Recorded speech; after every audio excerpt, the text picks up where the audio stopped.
Molt bones a tots i a totes, benvinguts aquí a l'Estudi Toreschi amb una formació que porta 14 anys als escenaris, han passat moltes coses i ara arriben amb el millor que hem fet. Els Blamut, com esteu? Xavi, Basil, com va? Encantats de ser aquí. Molt contents. Ara estan fent una cosa que és que just abans d'obrir càmeres, micros, estàvem una miqueta explicant batalletes, com ha anat això, perquè... Rememorant coses, Clar, vosaltres comenceu aquest projecte musical just quan jo també començo en el món de la comunicació i tot. Llavors sí que em fa molta il·lusió perquè hem anat sempre una miqueta a la part, no? Primeres entrevistes, ara parlàvem el primer concert que vau fer, el primer oficial que vau fer, allà hi era, i ara arriba una altra etapa, uns concerts, i després una aturada, una parada, un agafar aire i tornar endavant. Això mateix. Com porteu això, aquest impàs, anem a fer aquests últims concerts i després descansar? Doncs portem fantàsticament bé, la veritat. Són, com bé deies, 14 anys de fer discos i gires i pensem que ha arribat també l'hora de fer una mica de descans, de seguir fent música, evidentment, però de prendre'ns una mica sense comptar amb l'exigència del mercat ni de la indústria, no, al final, perquè arriba un punt que estàs en una roda que exigeix molt i pensem que també ha arribat el moment de respirar una mica, també deixar respirar i encarar les coses a futur i amb calma i bons aliments, que és com es fan bé les coses. Clar, a vosaltres va passar una cosa que no passa sempre, que és amb el primer disc, amb pràcticament la primera cançó, petar-ho moltíssim, amb el Pa amb Oli i Sal, amb bicicletes, veu passar pràcticament de 0 a 100, per una formació que no es coneixia ningú, a de cop no parar de fer concerts, anar amunt i avall, de la cançó que no parés de sonar. Clar, vosaltres, al punt aquest dels inicis, ja vau començar com amb una marató, sense parar, no? Sí, bueno, la nostra història és particular per això, perquè nosaltres tampoc fem anys d'assajos en un garatge, no la típica història, en un local, i a veure si un dia traiem un tema que funcioni, que amb això ens doni la possibilitat de començar a fer gires.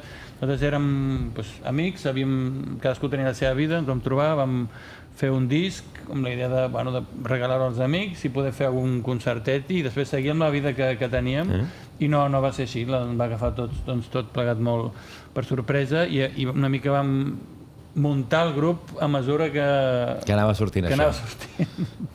Però bueno, cada història és única. Val a dir que ja portàvem molts anys tots fent música, sí. Vull dir que amb això ja portàvem una bona carrerilla, no? Però sí, ens va enganxar tot de cop. I des de llavors, 6 àlbums, EPs, algunes cançons, singles i tot, fins que al gener vau publicar la que és de moment l'última cançó vostra, que és El millor que hem fet. I a més diu una frase a la cançó que és veure quan tenim set és el millor que hem fet. Una forma potser de dir que el que millor hem fet és el que ens ha donat la gana quan ens venia de gust i quan ens ha sortit de dins. Absolutament, i de fet és un bon resum del que hem fet fins ara, no? El que ha estat Blaumut. Fer el que ens venia de gust fer en cada moment, que al final sempre he pensat que és la millor manera de mirar enrere i saber que has estat coherent amb tu mateix, no? Saber que has fet el que et venia de gust, el que sense estar sense tenir reimposat i pensant que és allò i endavant i amb el cap ben alt. I al final... Clar. I anava a dir que al final quan això mires perspectiva, aquests 14 anys, si heu fet el que us venia de gust, el que us sentiu còmodes, el que millor us ha identificat a cada moment, és quan fas aquesta parada, aquesta aturada, tranquils, i dius, escolta'm, ho hem donat tot, hem fet el que ens ha agradat, i no tenim aquell punt de... clar, potser hi ha coses, amb 14 anys, òbviament, que haguéssiu fet diferent, que no, tal, perquè això al final és com la vida mateixa. Sí, absolutament. Però que en general ha sigut uns primers anys de trajectòria d'aquests a dir, escolta'm, ho faria tal i com ha anat i com ha anat tot, no?, una miqueta. Sí, jo no canviaria res. No, jo tampoc. Òbviament hem viscut de tots els colors, com qualsevol trajectòria de 14 anys et passen milions de coses, però jo crec que tot al final és algo positiu i tot et porta on estem ara i jo crec que no canviaria res. Si pogués tornar enrere, igual. Absolutament, sí, 100%, d'acord. I ara també us preguntava abans que si teníeu més o menys el control de quants concerts havíeu fet, 200, 300, una mica no ho teníeu clar, perquè clar, són tants anys, a més hi havia un lloc on ho tenia tot apuntat que va desaparèixer, que són coses que passen, però clar, són molts concerts. No sé si us preguntés als 5 components de la formació quin és el vostre concert més especial, creieu que estaríeu tots d'acord, més o menys, o cadascú tindria el seu preferit, el seu moment? Això també és una Mira, cosa... ho sé. l'últim concert que vam fer fa uns dies a Granollers va ser un concert molt especial, va ser una mica com fèiem per primera vegada aquesta nova gira i vam gaudir molt i puc citar el teu pare que ha vingut a molts concerts des dels inicis. Vas dir que per ell era dels millors concerts que ell recordava del grup, que també te n'adones de lo personal també que és, que cadascú té unes vivències. Evidentment estem molt contents de com està sonant la gira i tot plegat, però és molt subjectiu aquesta sensació del millor concert i segurament als inicis, quan encara estàs començant el primer gran concert, el recordes més que després tornaràs a fer molts com aquell, però el primer sí que no l'oblides. El meu cas potser era el Festival Grec, el primer concert així gran que vam fer que es que n'hi ha molts que podríem dir, però al final et quedes més amb l'energia dels concerts que a priori dius, bueno, no és el gran lloc, no és el gran cartell, i aquell concert el gaudeixes com un boig. I al contrari, no? Al final és més un tema d'energia que no pas d'una altra cosa. I com bé diu el Basil, jo l'altre dia a Granollers ho vaig passar, teta. Al final també està passant una cosa molt xula, que és que amb els anys cada cop toquem més a gust junts, i això és molt bonic. O sigui, passar-t'ho bé després de 14 anys, però de veritat, allò d'anar a gaudir, ostres, és fantàstic. Clar, perquè al principi potser hi ha aquests nervis, encara ens estem coneixent els primers anys, després ja cadascú, estic convençut que sabeu de quin pou calça cadascú, quins són els seus defectes, virtuts, com tal, i que després de 14 anys ja us heu fet una família. I a més, clar, us volia preguntar perquè no sé si vau veure l'altre dia, va sortir un documental de Sopa de Cabra que explicaven molt això, que al final són companys de feina, però clar, tots els veus allà i pensen que són amics, però en el vostre cas, després de 14 anys, doncs òbviament t'hi acabes fent, perquè la gent que estàs en una feina i estàs més de 10 anys, 12, 13, els que siguin, amb aquella gent que potser eren companys, que potser no en aquell moment de començar eren amics, t'acabes fent, perquè són tantes hores en viatges, i en el cas del vostre tema, que és la música, que és tot tan energètic, doncs encara explota molt més, no, això? Home, sí, en el nostre cas, amb en Basil deu fer uns 20 i escaig anys que ens coneixem.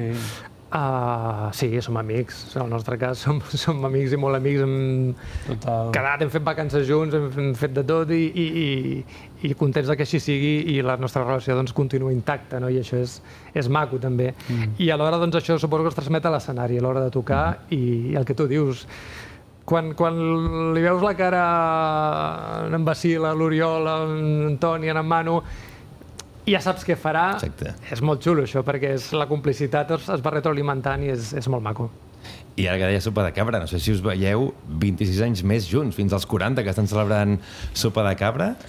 Sí, jo l'altre dia en un concert vaig dir el Taca Taca Tour, el TTT, perquè nosaltres vam començar, vulguis o no superjoves amb Blau Mut. No amb 15-16 anys, com moltes formacions. Jo tenia 36-7 quan va començar el grup i clar, d'aquí 40 o 30 anys no sé si... Bueno, els Stones ja han molts exemples. I amb tot això de que ara estem rejuvenint i tot això, igual... Vés a saber. Però bueno, això no pots planejar-ho i tant de bo, perquè és una que ens encanta fer, tenim públic, la música li arriba. Al final, tu pots passar-t'ho molt bé, però si al final no ve gent, ho acabaríem fent 1 o 2 cops l'any per plaer, i no és el cas. I això també és com una responsabilitat, jo crec. Ara que farem la parada, molta gent ens diu però pareu per tornar, o sigui, era però literalment preocupats de que, clar, la gent, suposo quan hi ha un grup que t'agrada, i el dia que parin, què passarà, no? Els Beatles, suposo que, pobres, mira, van parar un dia i va ser un drama mundial. Per ells era, suposo, el que tocava. Però nosaltres, de moment, no tenim aquests plans, així que amenacem tornar. I, clar, vosaltres ja heu dit això, perquè heu dit una parada per tornar a fer cançons, per tornar a publicar discs. No heu fet aquesta vegada l'estratègia de ens aturem, aturada indefinida, que, òbviament, en el 95% dels casos ja el grup ja sap que volen seguir fer cançons. Vosaltres ho heu deixat clar perquè la gent no estigui nerviosa. Escolta'm, pararem, hi haurà un procés perquè, òbviament, entre preparar cançons, gravar-les, publicar-les i fer concerts, doncs, òbviament, serà un temps llarg, però ja heu dit que tornareu, vull dir que això és un agafar aire per tornar amb més força al 2020 i alguna cosa. Sí. Ja veurem quan, perquè el que sí que no sabem és quan. També tenim ganes de seguir fent música una mica també fora de Blau Mut, i cadascú amb els seus projectes i cadascú amb les seves històries. i que això alhora retroalimenta Blau Mood, no? Al final tot és material i llenya al foc. Sí. Però sí, la idea és tornar i no hi ha cap estratègia al darrere. Crec que mai l'hem tingut, és una mica... Sempre he fet el que hem volgut, doncs cap estratègia ni cap... És el que hi ha, la sensació és aquesta, doncs ho diem i ja està.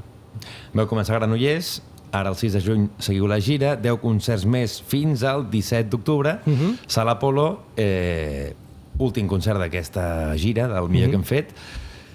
No sé com esteu encarant, clar, perquè això que dèiem, portem 14 anys, ens coneixem molt bé, són molts àlbums publicats, un repertori que s'ha de fer i suposo que cada disc... I a més, això crec que us ho vaig preguntar l'última vegada que veu venir, clar, com s'elabora... Com es tria, no? Clar, amb moltes discussions entre nosaltres, perquè cadascú té... discussions, cap ni una. Vull dir, al final és... Debat, digue-li debat. Sí, és... Hòstia, a mi m'agradaria aquesta, hòstia, per què no toquem aquella? I al final, el temps és el que és d'un concert i tampoc pots allargar-ho més. Però sí que és veritat que aquest cop hem fet una fórmula que hem estat tots d'acord, és que hem fet un setlist bastant llarg i a cada concert anem variant unes quantes peces. Algunes que van canviant. És a dir, jo crec que no sé si hi haurà cap concert igual durant la gira. O sigui, anirem movent peces. I el que sí que estem agafant és temes antics que fa temps que no fèiem i que ens venien molt de gust tocar. Clar, perquè en aquesta gira sí que és, òbviament, el disc Abisme, que és aquest tancament també amb el millor que hem fet, però també això, recupereu temes del 2012, 2013, 2014, que feia temps que no tocàveu. Per exemple, ara que vau estar fa 2 o 3 dies a Granollers, quina cançó d'aquestes que vau tocar potser us va dir la gent, ostres, mira, no me l'esperava aquesta, la vau tocar i va ser una grata sorpresa. Vam tocar un tema que es diu Com a casa, que va ser un tema que vam fer solidari per la Vall d'Hebron, per un projecte molt xulo pels nens prematurs, i ostres, i va ser brutal, perquè fins i tot vam rebre missatges després molt emotius de gent que havia estat a la Vall d'Hebron amb els nens prematurs allà fent el pell a pell i sonava aquesta cançó de fons i ostres, la veritat és que són coses que et posen la pell de gallina i ells van venir a aquest concert i se la van trobar allà en directe que no l'havien fet pràcticament mai. Doncs fantàstic. I vam tocar, per exemple, el Llimoner, que és un tema del primer disc que també havíem tocat. Jo crec que des de la primera gira no el tocàvem, doncs també la vam fer. Uns quants temes. I ja et dic, anirem posant petites pinzellades als concerts. El bo és això, la gent que va venir a Granollers o que anirà a algun altre concert que pot anar repetint perquè, clar, saber quina tocarà, quina no... La conclusió és que si vols veure aquesta gira has de venir tots els concerts per poder veure l'experiència real. Totalment. Si no et quedes en un episodi que no és la realitat. Totalment, i a més, clar, també passeu per València, crec que aneu a Andorra també en aquesta gira, vull dir que al final una mica equilibrat per passar tots els punts per poder acomiadar-vos d'aquests primers 14 anys de la millor manera. I després, 18 d'octubre, el dia després de l'Apolo, com us imagineu aquell dia? Perquè hi ha companys, amics, també músics, que diuen, clar, fem una aturada, ja està decidit que tornarem, però el primer dia, després de veure un camí cap endavant i que no tens cap concert en el projecte de Blau Mood a la vista i dir, ostres, una mica de vertigen de dir, ara ja m'agradaria que es fos una setmana i això de parar és com, ai, ara potser me'n penedeixo una mica. A veure, en primer lloc, veure'ns ens seguirem veient segur, perquè ja ens anem veient sempre, i després que fem una pausa als escenaris, però seguir fent música, seguirem fent música, que al final és el que ens apassiona, no? I jo, per exemple, parlo per mi, en el meu cas, doncs jo m'ho passo teta component a casa i creant allà, fent música, i això no ho deixaré de fer. Si això m'ho traguessin, ostres, potser ja seria més complicat, no? Seria un bon abisme, no? Però no. Per tant, és una pausa, és un descans que també és necessari per nosaltres, necessari per l'escena i a partir d'aquí doncs, tornar amb més força. Carles, no fer una pregunta que no tenia apuntada, però ara que has dit això, si us diguessin no fer cap més concert, no fer cap cançó més, en què us quedaríeu? Perquè clar, el concert és important per al públic, per l'energia aquesta, però ara que dius, a mi no em poden treure de fer cançons, no sé en què us quedaríeu, què passaria més? Si fer compondre... Clar, si et diuen... Haver de deixar una de les dues, vols dir? Clar, o no fer mai més cap altre concert, o no fer mai més cap altra cançó. Hòstia. Jo perquè, bueno, ell fa les cançons, en el meu cas és molt fàcil crear. Jo crec que el concert cada vegada és únic, encara que repeteixis cançons, passen coses diferents, sents coses diferents, la teva vida és diferent i també interpretes diferent, i el públic, evidentment, es crea una energia única, que jo crec que quan més pura és la música és quan la comparteixes amb la gent. Evidentment necessites crear alguna cosa que, a menys si improvises, és un altre tema en directe, però jo ho tindria fàcil la tria, però Xavi igual, no sé. No, jo crec que escolliria fer cançons, perquè és veritat que el concert és fantàstic, l'energia és tremenda, és el que dèiem, no? Ho gaudim moltíssim, entre nosaltres és fantàstic, però ostres, fer cançons és explicar experiències, és fins i tot una teràpia, treus molts dimonis allà fent cançons, i a mi m'és absolutament necessari. Jo crec que m'ha estalviat molt de psicòleg fer cançons, amb la qual, per tant, no sé, jo crec que fer cançons. Doncs Blamut, 14 anys de cançons que ens han fet mirar el món amb uns altres ulls, que això també ho dieu vosaltres amb la nota de premsa. Que vagi molt bé aquests concerts, aquesta gira que passarà a l'estiu, això que dèiem, s'aturarà el 17 d'octubre a l'Apolo, l'últim concert d'aquesta fins a aquesta... Clar, no vull aturada perquè és com una pausa conscient que dieu vosaltres, però clar, sempre ens surt el punt aquest, no? Aquesta aturada, no. Però aquest 17 d'octubre, que serà també el descans, i també estarem pendents. Pel que veig i pel que intueixo, ja hi ha ganes, que al final també els creadors de música, que no podeu parar, que és com ja tinc ganes de tornar. Així que tant de bo sigui més curta del que potser sembla aquesta aturada conscient. El temps ho dirà. I que puguem continuar coincidint amb tu, perquè som carreres en paral·lel. Totalment, és veritat. Jo de moment encara no m'aturo. Jo no, perquè si no, clar, que seria més complicat. Xavi i Basil, gràcies per ser-hi, que vagi molt bé, i ens veiem aviat també. I vosaltres també ja ho sabeu, qualsevol cosa, escolteu la ràdio, estimeu la música i tota la informació al nostre web, que és els40.cat, i a les nostres xarxes, que si fiqueu els 40 ja ens trobareu, per tant, doneu-li a seguir i que no s'aturi la música. Fins la propera!